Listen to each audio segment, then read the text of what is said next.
함께 하나님의 말씀 보겠습니다. 구약 성경 시편 139편 23절에서 24절의 말씀 함께 읽도록 하겠습니다. 시편 139편 23절에서 24절의 말씀, 우리 두 절의 말씀을 한 목소리로 함께 읽겠습니다. 시작. 하나님이여 나를 살피사 내 마음을 아시며 나를 시험하사 내 뜻을 아옵소서. 내게 무슨 악한 행위가 있나 보시고 나를 영원한 길로 인도하소서. 아멘. 지난주 우리는 말씀으로 기도하라는 주제로 함께 말씀의 은혜를 나누었습니다. 여러분, 하나님은요 말씀이시고요, 하나님의 말씀은 살아있고 능력이 있습니다. 말씀으로 기도할 때 우리는 살아계신 하나님을 깊이 경험할 수 있습니다. 말씀으로 기도할 때 우리의 기도가 비로소 하나님과의 대화가 되고 하나님과의 교제가 됩니다. 그렇다면 오늘도 한 주의 삶을 점검하면서 말씀을 시작하겠습니다. 여러분, 한 주 동안 말씀 묵상 하셨나요? 네, 하신 분도 있고 안 하신 분도 있고. 네. 말씀 묵상을 하면서 여러분들이 경험하고 깨닫게 되고 알게 된 하나님의 성품이 무엇인가요? 말씀 묵상을 통해 바라본 내 삶은 어땠나요? 말씀 묵상을 통해 하나님께서 나에게 하신 말씀이 무엇이고 그 말씀의 능력을 믿고 기도할 때에 내 삶에 나타난 하나님의 역사와 은혜가 무엇인가요? 말씀을 묵상하고 그 묵상한 말씀을 붙들고 기도하는 저와 여러분이 되기를 소망합니다. 6월 한 달 동안 기도에 관한 주제로 말씀을 전하고 있습니다. 감사한 것은요, 여러분, 우리 안에 변화가 일어나고 있다는 것입니다. 이번 화요일 날 가지보고서를 이렇게 받았는데 참 기쁘고 감사했던 것이 무엇이냐면 가지 안에서 부흥이 일어났다는 것을 알 수 있었습니다. 그 말씀을 듣고 말씀 묵상을 하자고 실천하자고 이야기했던 가지들도 있고, 한 주간 로마서 말씀을 한 장씩 묵상하고 그 묵상한 것들을 올리자, 카톡에서 나눔을 하자라고 했던 가지들도 있고, 그리고 말씀으로 기도하기 위해서 우리 한 주 동안 기도하자라고 이렇게 이야기하는 것들을 가지보고서를 통해 이제 보면서 참 감사하고 또 우리 안에 변화가 있구나, 부흥이 일어나고 있구나라는 것을 깨달아 알 수 있었던 한 주입니다. 여러분, 우리가 변화하고 부흥하고 하나님께 더 가까이 나아가는 것을 가장 싫어하는 존재가 누구일까요? 마귀입니다. 마귀는요, 우리가 변화되고 하나님의 자녀답게 살아가고 부흥을 경험하고 하나님과 가까이 나아가는 것을 가장 싫어합니다. 그래서 변화하려는 여러분들을 변화하지 못하도록 유혹합니다. 기도하지 못하게 만들고, 기도할 때마다 우리의 마음을 어떻게 만드냐면 어렵게 만들고 우리의 상황과 현실을 교묘하게 이용해서 계속해서 우리에게 뭐라고 이야기하냐면 기도해도 소용없다고 우리를 유혹합니다. 마귀는 말씀을 보지 못하게 하고 진리를 왜곡해서 하나님에 대한 잘못된 생각을 갖게 만듭니다. 왜 그럴까요? 왜 말씀을 보지 못하게 만들고 기도하지 못하게 만들까? 우리가 말씀을 보고 기도하면 그 말씀을 통해, 기도를 통해 내가 어떠한 존재인지를 알게 되기 때문입니다. 내가 하나님께 사랑받는 자녀라는 것을 말씀을 통해, 하나님의 음성을 통해 듣게 되기 때문에 그 음성을 듣고 변화될까 봐 마귀는 계속해서 기도하지 못하고 말씀 보지 못하게 유혹하는 것입니다. 여러분, 6월달이 지나면 다른 주제로 말씀을 전하겠지만 6월이 지나도 꼭 말씀 묵상과 기도를 함께 병행하십시오. 말씀으로 기도하고 말씀할 때에 하나님을 정확하게 알 수 있고 올바르게 알 수 있고 올바른 신앙생활을 할 수 있습니다. 또한 말씀과 기도 없이 우리는 이 세상을 그리스도인답게 살아갈 수 없습니다. 기도와 말씀만이 우리를 거룩하게 하고 기도와 말씀만이 우리의 능력이 됩니다. 그래서 오늘의 말씀을 준비하다가 어떠한 마음을 주셨냐면 중간 점검을 해야 되겠다는 하나님의 마음을 주셨습니다. 여러분, 건강검진 받아보셨나요? 건강검진. 그 1청년들은 웃기죠, 2청년분들은. 이청들은 이게 익숙한 단어인데요. 일청들에겐 그렇게 익숙한 단어가 아닙니다. 1년에 한 번씩 건강검진을 받는데요. 건강검진을 통해 나의 건강 상태를 정기적으로 점검하고 의사의 진단에 따라 운동을 하기도 하고 약을 처방받기도 하고 치료를 받기도 합니다. 이처럼 여러분, 우리의 영적인 상태도 점검이 필요하다는 것입니다. 우리는 스스로 내 안에 죄가 있는지, 잘못된 것은 없는지, 고쳐야 할 것은 없는지, 내 신앙생활은 괜찮은지 우리의 영적인 상태를 점검해야 합니다. 건강하기 위해서 건강 검진을 받듯이 우리의 영적인 건강을 위해 영적 검진을 받지 않으면 우리의 영혼은 병들어 버립니다.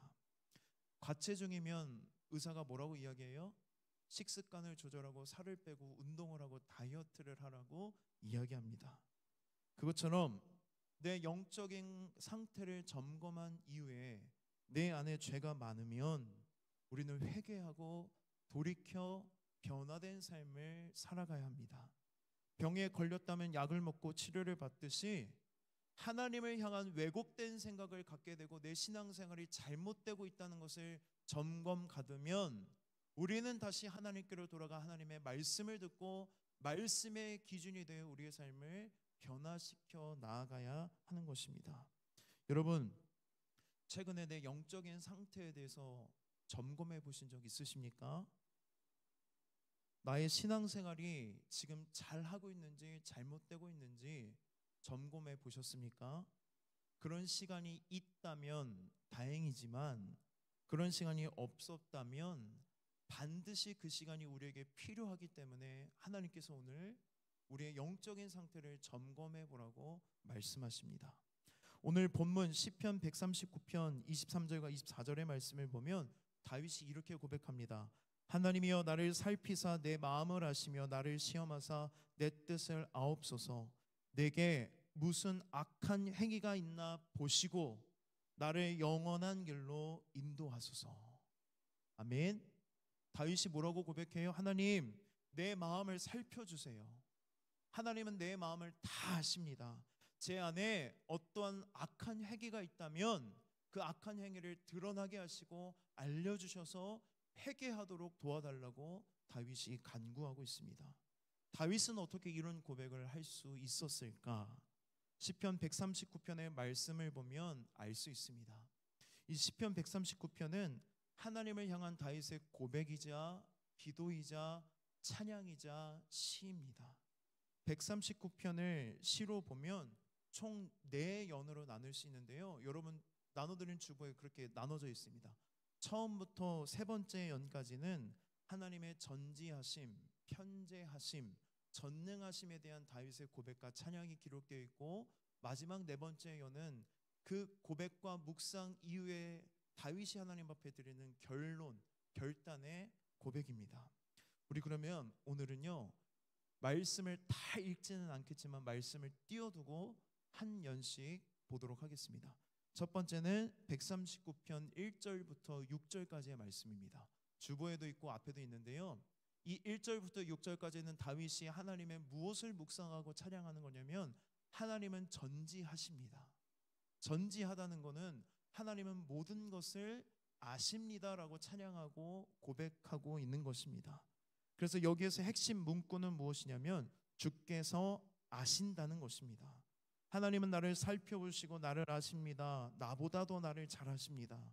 내가 앉고 일어서는 것 멀리서도 내 생각을 아시고 내가 걸어갈 때에 어디에 있든지 누워있는 것까지 다 아십니다라고 고백을 해요.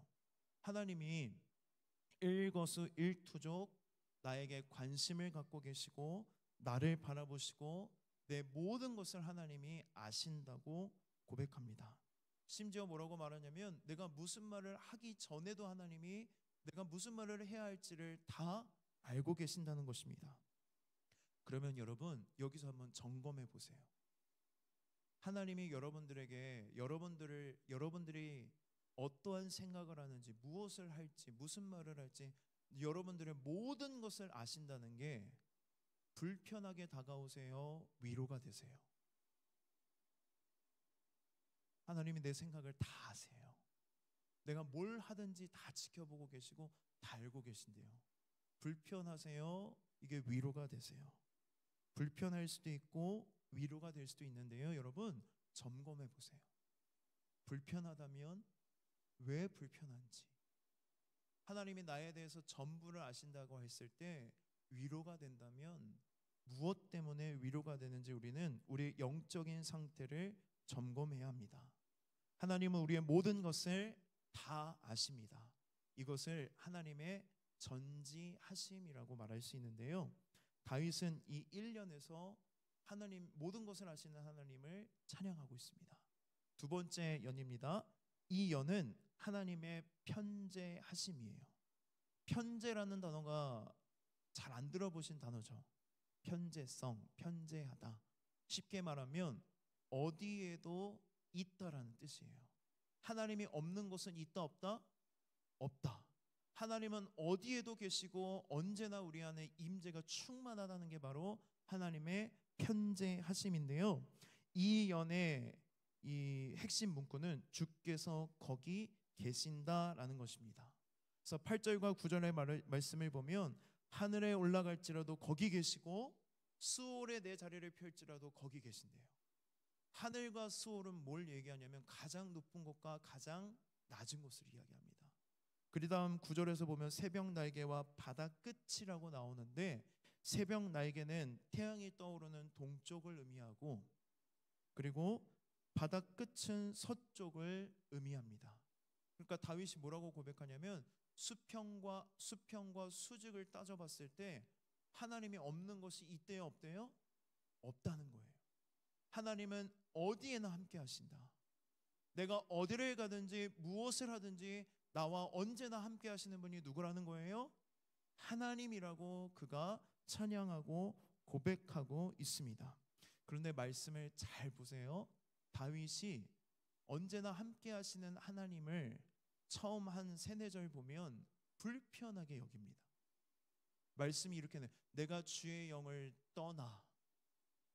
하나님을 뭐 하고 싶었다고 이야기를 해요?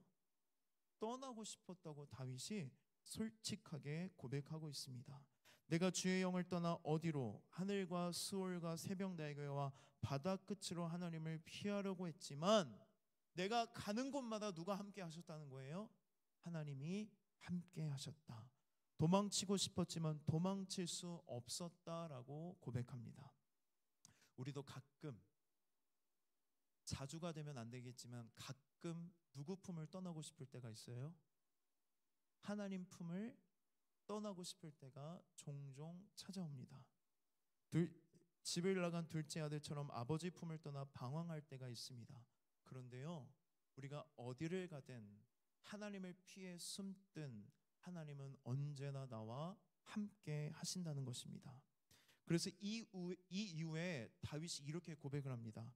내 인생에 밤이 찾아오고 온통 어둠으로 가득할 때도 하나님은 나와 함께 하셨습니다. 그 어둠이 나를 집어삼키지 못하도록 빛으로 나를 비춰주셨습니다. 이전에는 하나님을 피하고 싶어서 그게 부담이 되고 불편해서 떠나려고 했는데, 내가 어둠 가운데에 너무나도 외로울 때에 아무것도 할 수 없는 그 상황 가운데서도 누가 나와 함께 하셨다고 고백을 해요? 하나님이 나와 함께 하셨고 그 하나님이 의로운 오른손으로 나를 붙들어 주셔서 나를 구원해 주셨다고 하나님을 찬양하고 있습니다. 내가 연약할 때에 하나님은 권능의 손으로 나를 붙드시고 내가 잘못된 길로 나아갈 때도 하나님은 나와 함께 하셔서 나를 올바른 길로 인도하셨습니다. 그래서 저는 첫 번째 예언과 두 번째 예언을 묵상하면서 이렇게 묵상을 했습니다. 다윗도 하나님이 내 모든 것을 아신다는 게 부담이 되고 불편했구나. 그래서 그 하나님을 피하려고 숨으려고 했지만 그럴 때마다 하나님은 다윗과 함께 하셨구나. 그런데 결정적으로 다윗이 하나님을 인격적으로 경험하게 되는데 그때가 언제였냐면 인생의 어둠이 찾아왔을 때라는 거예요. 여러분, 다윗의 인생을 한번 보세요. 다윗이 늘 행복했을까요? 하나님이 그를 기름 부으셨는데 몇 년간 사울을 피해 도망자 신세로 어두운 동굴을 돌아다니는 인생이 됩니다. 하나님에게 다윗이 왕이 되고 싶었다고 이야기하나요? 하나님이 기름 부으셨으면 하나님이 책임지셔야 되는데 그게 아니라 기름 부으시고 이후부터 그의 인생이 어둠으로 가득해요. 근데 어두운 동굴을 돌아다닐 때에도 거기에 누가 계셨다는 거예요? 하나님이 나와 함께 하셨다. 나를 빛으로 비춰주셨다. 아들 압살롬이 나를 반역하고 내가 그 반역에 피해 목숨을 피하기 위해 수염을 풀어헤치고 머리를 풀어헤치고 침을 질질 흘려가며 미친 척을 할 때에도 하나님은 나와 함께 하셨다. 어둠 가운데에, 고통 가운데에, 고난 가운데에 언제나 나와 함께 하시는 하나님을 다윗이 인격적으로 경험하는 때가 바로 이 어둠의 때라는 것을 우리는 말씀을 통해 알 수 있습니다. 이때에 다윗의 고백이 달라지기 시작합니다. 우리 세 번째 연 보도록 하겠습니다. 13절부터 18절까지인데요. 하나님의 전능하심에 대해서 이제 찬양합니다. 여기서 중요한 문구는 무엇이냐면 주께서 지으셨다입니다. 하나님이 전능하시다라고 했을 때 모든 것이 가능하다, 능력적인 부분에 초점을 맞추는 게 아니라 어디에 초점을 맞추는 게 올바른 태도이냐면 창조에 초점을 맞출 때 하나님의 전능하심이 극대화된다는 것입니다. 그래서 그가 이렇게 고백합니다. 주께서 내 내장을 지으시며 나의 모태에서 나를 만드셨나이다. 내가 주께 감사하옴은 나를 지으심이 심히 기묘하심이라. 내가 은밀한 데서 지음을 받고 내 형질이 이루어지기 전에 주의 눈이 보셨으며. 이게 무슨 고백이냐면 쉽게 말하면 이런 거예요. 하나님, 내가 어머니 뱃속에 임신되기 이전부터 하나님 나를 바라보셨고 나의 인생을 계획하셨고 이 땅에 태어나도록 엄마의 뱃속에 잉태하게 하셨고 엄마 뱃속에 있을 때도 하나님은 한눈 팔지 않고 내가 주수에 맞춰서 건강하게 자라게 하셨고 태어나서 인생을 살아가는 동안 하나님 날 한 번도 떠나지 않고 내 인생을 하나님의 뜻과 계획대로 이루시고 인도하셨다는 고백이 바로 하나님의 전능하심이고 세 번째 연입니다. 여러분, 이것이 바로 하나님의 능력, 전능하심입니다. 창조주 하나님은 우리가 보고 있는 모든 것들, 보지 못하는 모든 것들을 다 창조하셨어요. 창조하고 끝인가요? 창조한 그것들을 사랑으로 돌보고 계세요. 언제나 주관하십니다. 이게 바로 하나님의 전능하심입니다. 다윗은 하나님께서 내 모든 것을 아시고 내가 어디에 있든지 나와 함께 하시며 내 인생을 계획하시고 사랑으로 돌보시는 하나님을 묵상하면서 뭐라고 고백하냐면 하나님의 생각이 어찌 그리 보배로우신지 하나님의 수가 너무 많아서 셀 수 없다고 하나님을 찬양합니다. 그리고 그가 하나님을 묵상한 끝에 내린 결론이 23절과 24절입니다. 우리 두 절의 말씀을 한 목소리로 읽도록 하겠습니다. 시작.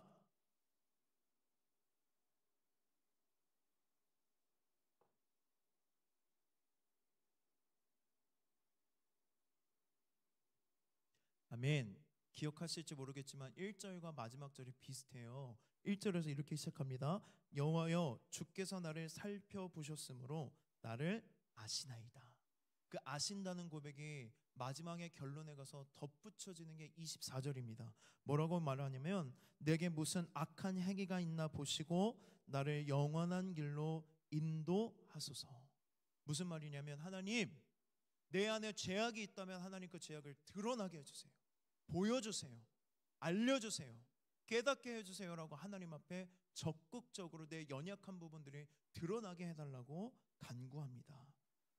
다윗이 이런 고백을 할 수 있었던 것은 무엇이냐면 다윗이 하나님을 깊이 묵상하고 하나님에게 알게 되고 하나님과 교제하게 되면서 그 위대하신 하나님, 그 전지하시고 편지하시고 전능하신 그 하나님과 가까워지기 위해서 방해가 되는 모든 것들이 다 드러나기를 원하고 그것들이 드러나면 그것들을 다 제거하고 싶다는 거예요. 왜?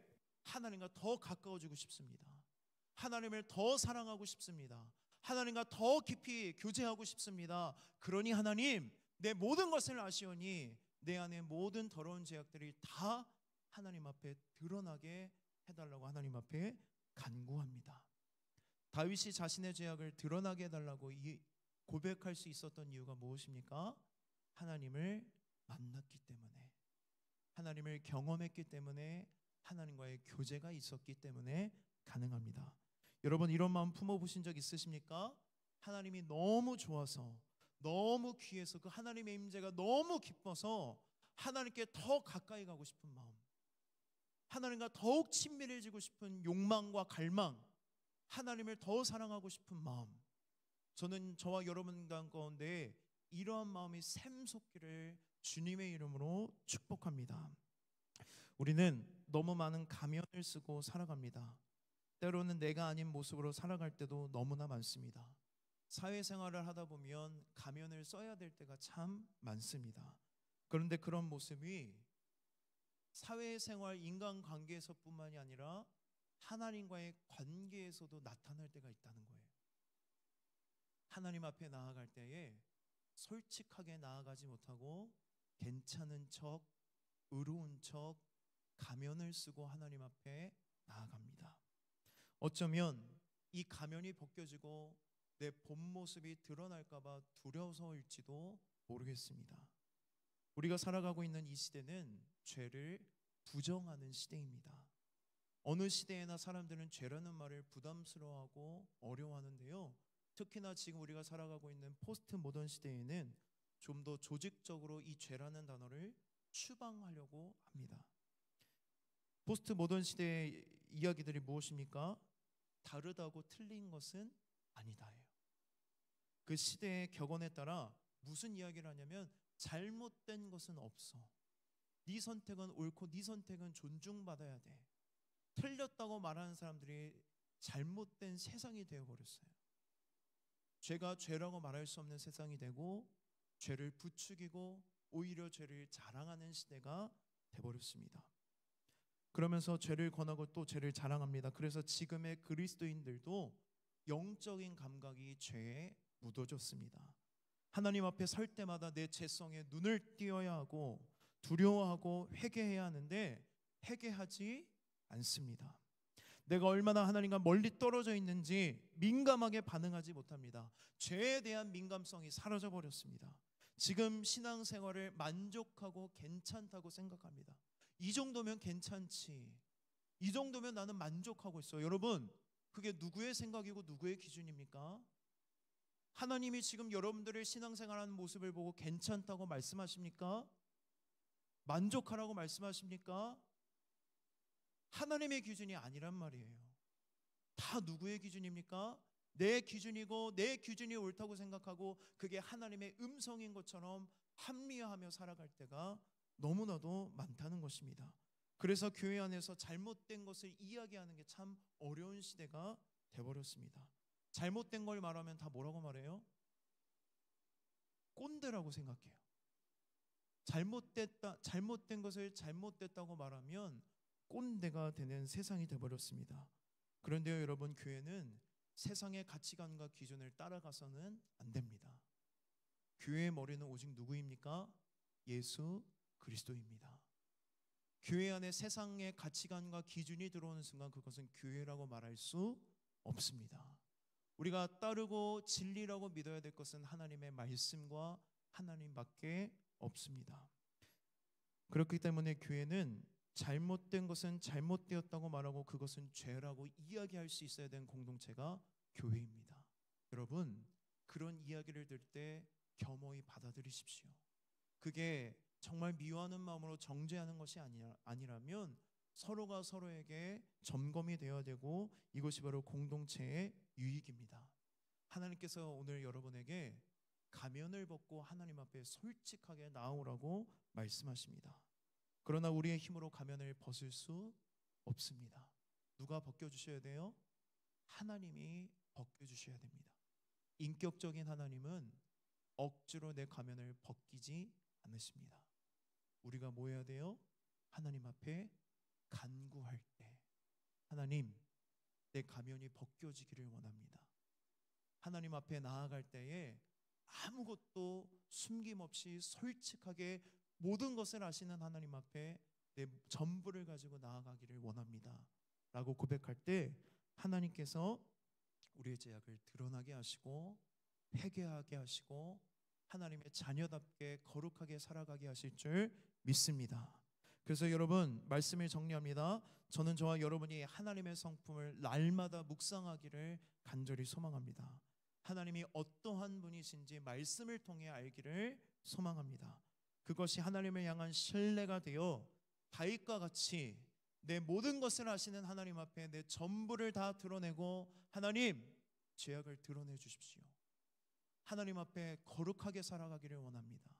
가면 없이 하나님을 만나기를 원합니다라고 고백하고 하나님과 더욱더 친밀한 교제를 경험하는 저와 여러분이 되기를 소망합니다. 우리 시간 함께 찬양하고 기도하도록 하겠습니다.